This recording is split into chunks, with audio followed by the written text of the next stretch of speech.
নমস্কার বন্ধুরা, কেমন আছেন আপনারা সবাই? আশা করছি আপনারা যে যেখানেই আছেন সুস্থ আছেন, ভালো আছেন। চলুন আজকের উপকারী টিপসগুলি আমরা দেখে নিই। প্রথম যে টিপসটি শেয়ার করছি, এখানে একটি পাত্রের মধ্যে আমি এখানে নিয়ে নিচ্ছি বেশ কিছুটা পরিমাণ ভিনিগার। ভিনিগার সহজলভ্য আর আমাদের প্রত্যেকের বাড়িতেই কিন্তু ভিনিগার থাকে। ভিনিগারের মধ্যে এখানে দেখুন আমি তুলো নিয়ে নিয়েছি, আর তুলোটাকে খুব ভালো করে এইভাবে ভিনিগারের মধ্যে ভিজিয়ে নিলাম। তারপর এই ভিনিগার মেশানো তুলোটাকে কোথায় কি কাজে ব্যবহার করব। এখানে আমি নিয়ে নিয়েছি দেখুন একটি কাঁটা চামচ। আমি একটি কাঁটা চামচের মধ্যে এই তুলোটাকে খুব ভালো করে এইভাবে আটকে নিলাম। আমাদের বাড়িতে যে মিক্সার মেশিনটা থাকে না, অনেক সময় দেখা যায় ভেতরের দিকটা নোংরা হয়ে যায় আর ভেতরটা সহজে পরিষ্কার করা যায় না। আর জল দিয়ে পরিষ্কার করলে ইলেকট্রনিক্সের জিনিস খুব তাড়াতাড়ি নষ্ট হয়ে যায়। তাই এইভাবে আপনারা খুব সহজেই ভিনিগার দিয়ে কিন্তু পরিষ্কার করতে পারেন।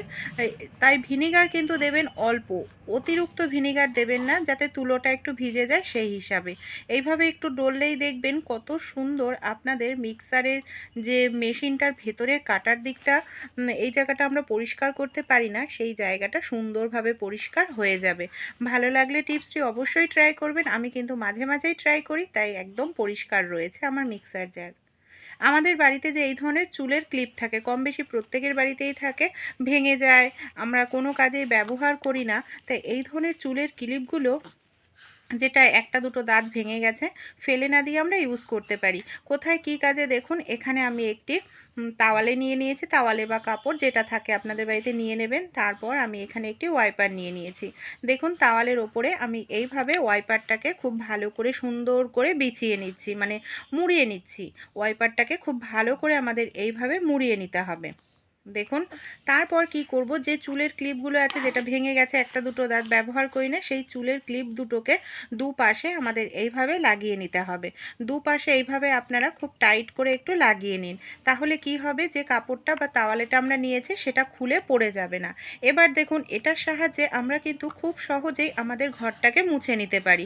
আর এইভাবে ঘর মুছলে আমাদের ঘরটা খুব সুন্দর পরিষ্কারও হবে, আর আমাদের হাঁটু যন্ত্রণা, কোমর যন্ত্রণা করবে না। এই দেখুন তাওয়ালেটা কতটা মানে নোংরা হয়ে যাচ্ছে, কারণ আমি আগেই কিন্তু তাওয়ালেটাকে ভিজিয়ে নিয়েছি। আপনারা যেটা দিয়ে ঘর মোছেন সেটাই আপনারা ব্যবহার করবেন, তাওয়ালে কিংবা কোনো কাপড়।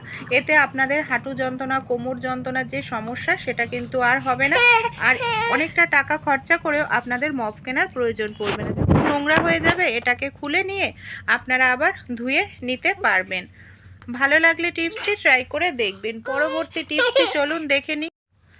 যখন আমরা গ্যাসে রান্না করি, গ্যাসের বার্নারের দুটো বার্নারের ঠিক মাঝখানে দেখবেন অনেকটাই গরম থাকে।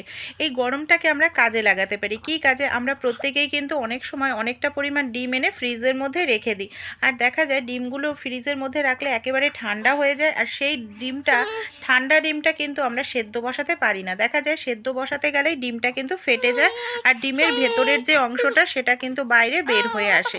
তাই ডিমটাকে খুব কম সময়ের মধ্যেই গ্যাসের বার্নারের মাঝখানটা এইভাবে রেখে দিই। অল্প সময়ের মধ্যেই ডিমটা আমাদের নর্মাল তাপমাত্রায় চলে আসবে, আমরা কিন্তু ডিমটাকে সেদ্ধ বসাতে পারবো, ফাটবে না। আমাদের বাড়িতে যে এই ধরনের টুথপেস্টগুলো থাকে, কম বেশি প্রত্যেকের বাড়িতেই, যখন টুথপেস্ট শেষ হয়ে যায় তখন এটাকে কি করি আমরা, এটাকে ফেলে দিই। দেখুন টুথপেস্টের মধ্যে কিন্তু আর টুথপেস্ট নেই, আমরা এটাকে কি করব, আমরা ভাবি এটা শেষ হয়ে গেছে, এটাকে আমরা ডাস্টবিনে ফেলে দিই। কিন্তু এই ধরনের টুথপেস্টের খালি প্যাকেট ভুল করেও না ফেলবেন না, কারণ এটা আমরা কাজে লাগাতে পারি আরও 2-3 দিন। এখানে আমি ছুরি নিয়ে নিয়েছি, ছুরির উল্টো দিক, যেদিকে ধার নেই সেই ছুরির উল্টো দিক দিয়ে এইভাবে আমাদের চেপে চেপে নিচ থেকে ওপর দিকে টানতে হবে। দেখবেন এই যে ফেলে দিই আমরা যে টুথপেস্টটার প্যাকেটটা, এর মধ্যেও না বেশ কিছুটা পরিমাণ টুথপেস্ট থাকে বন্ধুরা, যেটা আমরা 3-4 দিন কিন্তু খুব সহজেই ব্যবহার করতে পারবো, আর এতে আমাদের অনেকটা টাকাও কিন্তু বেঁচে যাবে। এই দেখুন আমি নিচের থেকে ওপরের দিকে টেনে নিয়েছি, এবার দেখুন চেপে দেখাচ্ছি, দেখুন কতটা পরিমাণ টুথপেস্ট এখনও রয়েছে, যা রয়েছে 2-3 দিন ব্যবহার করতে পারবো। তাই এই ধরনের টুথপেস্ট যখন শেষ হয়ে যাবে, ভুল করেও আপনারা কিন্তু ফেলে দেবেন না। নেল কাটার আমরা প্রত্যেকেই ব্যবহার করে থাকি নখ কাটার জন্য, কিন্তু আমরা যে নেল কাটার দিয়ে নখ কেটে থাকি, অনেক সময় দেখা যায় নেল কাটারের ধারটা চলে গেছে, আর নখ কাটতে গেলে নখ ঠিকমতো কাটা হয় না। তখন আমরা কি করি, নতুন নেল কাটার কিনে নিয়ে চলে আসি। তাই পুরনো নেল কাটারটাকেই আমরা খুব সহজেই ধার করে নিতে পারি, নতুন নেল কাটার কেনার কোনো প্রয়োজন পড়বে না। এর জন্য আমাদের ছোট্ট একটু টিপস অ্যাপ্লাই করলেই আমাদের অনেকটা টাকাও কিন্তু বেঁচে যাবে। কিন্তু এই টিপসটি মাঝে মাঝেই কিন্তু অ্যাপ্লাই করতে হবে, তাহলে দেখবেন নেল কাটারের যে ধারটা সেটা কিন্তু সহজে যাবে না। কি করতে হবে, আমাদের বাড়িতে যে এই ধরনের ওষুধের প্যাকেট থাকে, বিশেষ করে যে ওষুধগুলো ফয়েল পেপারের হয় সেই ধরনের প্যাকেটই কিন্তু নিতে হবে। আমরা মাঝে মাঝে যদি এই যে ফয়েল পেপারের ওষুধের প্যাকেটটা নিয়ে এইভাবে নেল কাটার দিয়ে কাটতে থাকি, তাহলে কি হবে, নেল কাটারের যে ধারটা চলে যায় সেই ধারটা কিন্তু ফিরে আসবে। আমাদের একটি নেল কাটার অনেক দিন ইউজ করতে পারবো আমরা। আর যখন ধার কমে যাবে, আবার এইভাবে আপনারা ফয়েল পেপার যে ওষুধের খালি প্যাকেটগুলো হয় সেগুলো একটু কেটে নেবেন। দেখুন, ছোট্ট টিপস অ্যাপ্লাই করলে কিন্তু আপনারাও উপকার পাবেন। তাই এই টিপসটি ফলো করে রুটি আমরা কম বেশি তো প্রত্যেকেই খাই। অনেক সময় আমাদের হাতের কাছে বেলন চাকি থাকে না, তা বেলন চাকি না থাকলে বেলন চাকি ছাড়াই খুব সহজে রুটি তৈরি করে নিতে পারি। এখানে আমি কিচেন স্ল্যাপের ওপর সামান্য পরিমাণ শুকনো আটা ছড়িয়ে নিলাম। আপনারা আমাদের বাড়িতে যে এই ধরনের গ্লাসগুলো থাকে, এখানে দেখুন একদম প্লেন গ্লাস নিতে হবে যাতে কোনো ডিজাইন না থাকে। এই গ্লাসের সাহায্যেই কিন্তু আমরা খুব সহজেই রুটি বেলে নিতে পারি। আমি বলছি না প্রত্যেককেই সব সময় এইভাবে বেলার জন্য। যখন হাতের কাছে বেলন চাকি থাকবে না বা বেলন চাকি ভেজা, বেলন চাকি দিয়ে রুটি করতে পারছি না, তখন এইভাবে কিন্তু খুব সহজে রুটি তৈরি করে নেওয়া যায়। আপনারা যত বড় চান তত বড়ই কিন্তু রুটি তৈরি করে নিতে পারেন। রসুন তো আমরা কম বেশি তরকারিতে প্রত্যেকেই খাই। রসুন আপনারা কখনো এইভাবে একটি কৌটোর সাহায্যে ছাড়িয়ে দেখেছেন, হাত লাগানো ছাড়াই? আমাদের বাড়িতে যে এই ধরনের কৌটো থাকে, এই ধরনের একটি ঢাকনাযুক্ত কৌটো এখানে নিয়ে নিতে হবে। এখানে দেখুন আমি বেশ কিছুটা রসুন নিয়েছি, আর রসুনের যে কোয়াগুলো, এইভাবে কোয়াগুলোকে আমাদের ছাড়িয়ে নিতে হবে গোটা রসুনের থেকে। তারপর আমরা কি করব, এখানে আমি কাচের জার নিয়েছি ছোট, আপনারা চাইলে প্লাস্টিকের যে কৌটো সেটাও কিন্তু নিয়ে নিতে পারেন। এইভাবে আমি রসুনগুলোকে জারের মধ্যে দিয়ে দিলাম। আমাদের বাড়িতে যে ছোলা, গোটা ছোলা বা ছোলার ডাল থাকে, সেগুলোকে আপনারা এইভাবে কৌটোর মধ্যে দিয়ে দেবেন। আর অবশ্যই এখানে কিন্তু শুকনো রসুন নিতে হবে। ভেজা বা কাঁচা রসুন দিলে কিন্তু এইভাবে ছাড়ানো যাবে না। শুকনো রসুন এইভাবে যদি ঝাঁকাতে থাকেন গোটা ছোলা বা ছোলার ডাল, দেখবেন বাড়ি খাবে। এর ফলে শুকনো যে রসুনগুলো হয় সেই রসুনের খোসা খুব সহজেই হাত না লাগিয়েই ছাড়িয়ে নিতে পারবেন।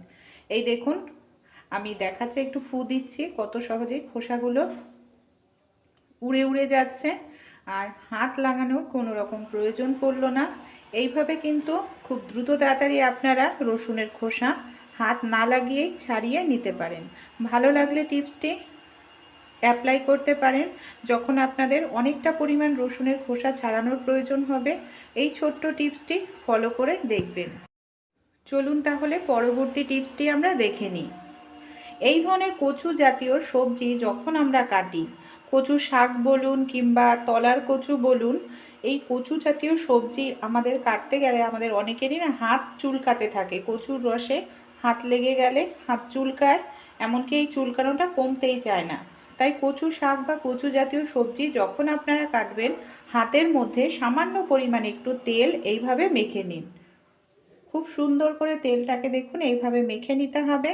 তারপর আপনারা যদি কচু জাতীয় সবজি কাটেন বা কচু কাটেন, দেখবেন কচুর রস হাতে লাগলেও হাত চুলকাবে না।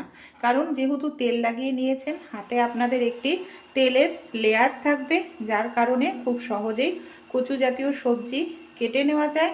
হাতে কালো দাগও হবে না, আর কোনো রকম হাতও আপনাদের চুলকাবে না। ভালো লাগলে ছোট্ট টিপসটি অবশ্যই কিন্তু আপনারাও ট্রাই করে দেখবেন। যাদের কচু জাতীয় সবজি কাটলে হাত চুলকায়, এই সমস্যা কিন্তু আর হবে না। দেখুন এইভাবেই আমি পুরোটা কচু কিন্তু কেটে নিচ্ছি। ছোট ছোট আইডিয়াগুলি যদি আপনাদের একটুও ভালো লেগে থাকে, অবশ্যই কিন্তু আপনারাও আপনাদের প্রত্যেক দিনের কাজে অ্যাপ্লাই করে দেখতে পারেন। ভাত রান্না করার পর ভাতের যে ফ্যান বা মাড়টা থাকে, আমরা অনেকেই কিন্তু কোনো কাজেই ব্যবহার করি না, ফেলে দিই। কিন্তু ভাতের ফ্যান বা মাড়টা কিন্তু এতে প্রচুর পরিমাণে পুষ্টিকর গুণ রয়েছে, তাই এটাকে ফেলে না দিয়ে আমরা ইউজ করতে পারি। আমরা যে আটা মাখি, অনেক সময় দেখা যায় আমরা গরম জল দিয়ে আটা মাখি। তাই গরম জল দিয়ে আটা না মেখে ভাতের ফ্যান রেখে দিন, তারপর একটু গরম করে নেবেন। যখন আটা মাখবেন দেখবেন এই যে ফ্যানটা আমরা ফেলে দিই, পুষ্টিকর উপকারিতা গুণটা আমাদের নষ্টই হয়।